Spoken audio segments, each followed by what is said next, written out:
Hello guys. तो कैसे हैं आप लोग। तो स्वागत है आप सभी का फिर से हमारी एक न्यू वीडियो में।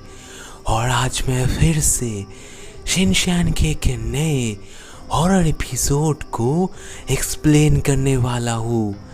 ये एपिसोड आपको सिखाएगा कि रास्ते में मिली हुई किसी भी चीज़ को क्यों नहीं उठाना चाहिए।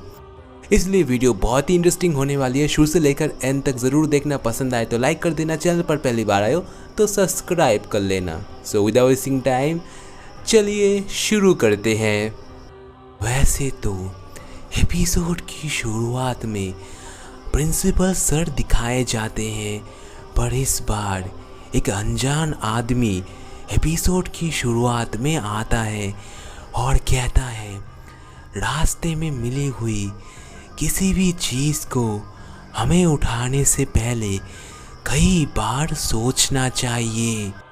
एपिसोड की शुरुआत में हमें शिनचैन और उसके दोस्त दिखाए जाते हैं जो कि खेलने के लिए पार्क की तरफ जा रहे थे।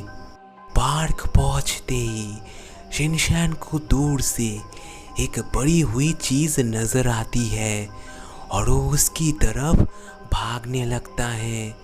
वहाँ पहुँचते ही उसे पता चलता है कि ये किसी का पर्स है। कसामा कहता है शायद इस पर्स को किसी ने गलती से गिरा दिया होगा, हमें इसे पुलिस को दे देना चाहिए। पर वो पुलिस वाले एक सैड एक्सप्रेशन देकर कहते हैं कि हम ये पर्स नहीं रख सकते। ये सुनते ही शिनचैन कहता है कि हमें इस पर्स के पैसों को इस्तेमाल कर लेना चाहिए।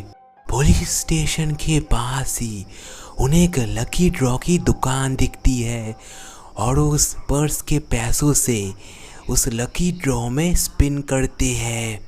सबसे पहले व्हील को कसामा घुमाता है और घुमाने के बाद उसके अंदर से एक रेड बॉल निकलती है, जिसे देखकर शॉपकीपर बड़े दुख के साथ कहता है कि तुम्हारा कोई अपना जल्दी ही तुम्हें धोखा देने वाला है। ये सुनते ही कसामा के तो जैसे पैरों के तले ज़मीन ही खिसक जाती है और इसके बाद वो रोने लगता है। लकी ड्रॉ ख़त्म करने के बाद वो दुकान वाला सभी को आइसक्रीम खिलाता है, लेकिन आइसक्रीम खाते खाते भी कसामा उस शॉपकीपर की बातों को फिर से सोचने लगता है और आइसक्रीम भी नहीं खा पाता।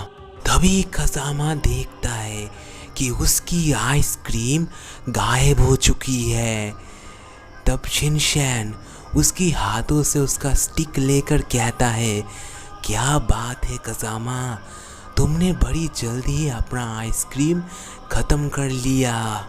इसके बाद वो सभी उस पर्स के पैसों से वाटरमेलन खाने लगते हैं, लेकिन खाते खाते ही अचानक मसाओ के हाथों से उसके वाटरमेलन का एक टुकड़ा रास्ते में गिर जाता है। ये देखकर वो मसाओ के ऊपर काफ़ी गुस्सा करता है। मसाओ भी मनी मन सोच रहा था कि ये लड़का जो इतना शांत है वो अचानक से इतना गुस्सा क्यों हो गया।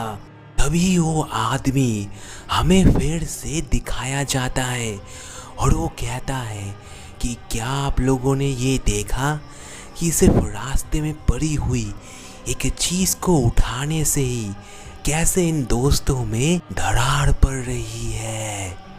वो के इस गुस्से को देखकर कसामा को उस पर डाउट होने लगता है। वो भी समझ जाता है कि कहीं ना कहीं कसामा को भी उसके ऊपर शक हो चुका है। कुछ देर बाद अचानक से वो अजीब हरकतें करता है और वो कसामा को मारने ही वाला होता है। ये देखकर कसामा वहाँ से भागने लगता है। कज़ामा एक टॉयलेट के अंदर जाकर छुप जाता है और शिनचैन भी उसके पीछे पीछे आ जाता है। कुछ देर बाद पीछे के दरवाजे से बो आता है। कज़ामा बो से कहता है कि तुम तो अभी अभी ग्राउंड पर थे, इतनी जल्दी तुम टॉयलेट में कैसे आ गए। बो कहता है तुम ये क्या कह रहे हो कज़ामा, मैं तो इतनी देर तक घर में काम कर रहा था और अभी अभी यहाँ पर आया हूँ।